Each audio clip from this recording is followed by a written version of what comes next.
أعوذ بالله من الشيطان الرجيم. بسم الله الرحمن الرحيم. In the name of Allah, the Beneficent, the Merciful, all praise belongs to Allah. প্রিয় মুসলিম ভাই ও বোনেরা, প্রিয় ছাত্ররা, আসসালামু আলাইকুম ওয়া রাহমাতুল্লাহি ওয়া বারাকাতুহু। মহান রবের দরবারে শুকরিয়া আদায় করছি যে আল্লাহ তাআলা আমাদেরকে কোরআনে কারীম তেলাওয়াত করার তৌফিক ইনায়াত করেছেন। এই খুশিতে আমরা আল্লাহ তাআলার দরবারে শুকরগুজার করি। সকলে একসাথে বলি আলহামদুলিল্লাহ। আমরা আজকে একটা চমৎকার হাদিস শুনবো ইনশাআল্লাহ।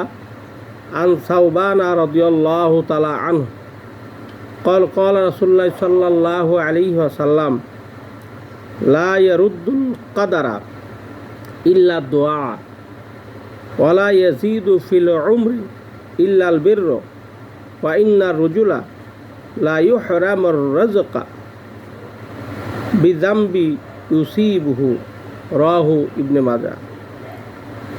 হযরত সাওবান রাদিয়াল্লাহু তাআলা আনহু থেকে বর্ণিত, তিনি বলেন রাসূল পাক সাল্লাল্লাহু আলাইহি ওয়াসাল্লাম ইরশাদ করেছেন, দোয়া ব্যতীত আর কিছুই ভাগ্য পরিবর্তন করতে পারে না, পুণ্য ব্যতীত আর কিছুই আয়কে বাড়াতে পারে না, আর নিশ্চয়ই মানুষ পাপ কাজ করার কারণে রিজেক হতে বঞ্চিত হয়।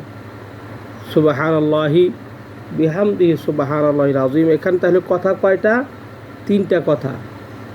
একটা কথা হলো, যদি কেউ ভাগ্য পরিবর্তন করতে চায় তাহলে কেউ যদি কারোর জন্য দোয়া করে, আল্লাহ তাআলা এই দোয়ার বিনিময়ে মানুষের ভাগ্য পরিবর্তন করতে পারে। আর একটা কি?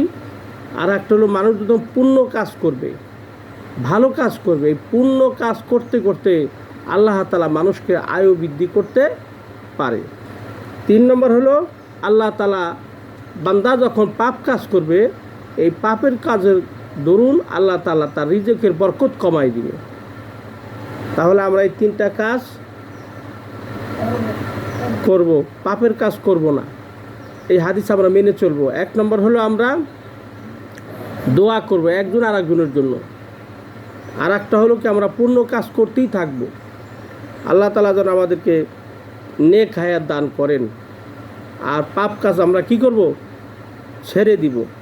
তাহলে 3টি কাজ করা যাবে না ইনশাআল্লাহ। মহান আল্লাহ তাআলার তাহলে কাজ কয়টা? 3টা। 1 নম্বর হলো, আমরা দোয়ার কাজ করব, মা বাবার খেদমত করব, উস্তাদের খেদমত করব, মানুষের কল্যাণে কাজ করব। মানুষ আমাদের জন্য কী করবেন? দোয়া করবেন। 2 নম্বরে সর্বহালাতে আমরা পুণ্যের কাজ করতে থাকব, সওয়াবের কাজ করতে থাকব, মানুষের ভালোই ধারণা করব, মানুষের প্রতি আমরা খেদমতের চেষ্টা করব। তো এই কাজ যদি আমরা করি তাহলে আমরা পুণ্য করে থাকবো। কোরআন তেলাওয়াত করব, হাদিস পড়ব, নামাজ পড়ব, রোজা করব, হজ করব, যাকাত দিব, এবং যত ভালো কাজ আছে সবগুলো আমরা করব। এই নেক কাজের দরুন আল্লাহ তাআলা আমাদেরকে আয়ুষ্কাল বাড়িয়ে দিবেন, আমাদের হায়াতে জিন্দেগি বেড়ে যাবে, নেক হায়াত আল্লাহ পাক আমাদের দান করবেন। আর 3 নম্বর যে কাজটা, সেটা হচ্ছে আমরা গুনাহ থেকে নিজেকে হেফাজত করব। আমরা গুনাহ করব না, কারণ গুনাহ করলে আল্লাহ তাআলা রিজেকের মধ্যে বরকত কমিয়ে দেন। এই জন্য আমরা গুনাহ করব না। এই 3টা কাজ করতে কি আমরা রাজি আছি ইনশাআল্লাহ? আল্লাহ তাআলা আমাদের সকলকে এই কাজগুলি আমল করার তৌফিক দান করুক। হাদিস অনুযায়ী জীবন গঠন করার তৌফিক আল্লাহ তাআলার কাছে কামনা করে শেষ করছি। আসসালামু আলাইকুম ওয়া রাহমাতুল্লাহি ওয়া বারাকাতুহু।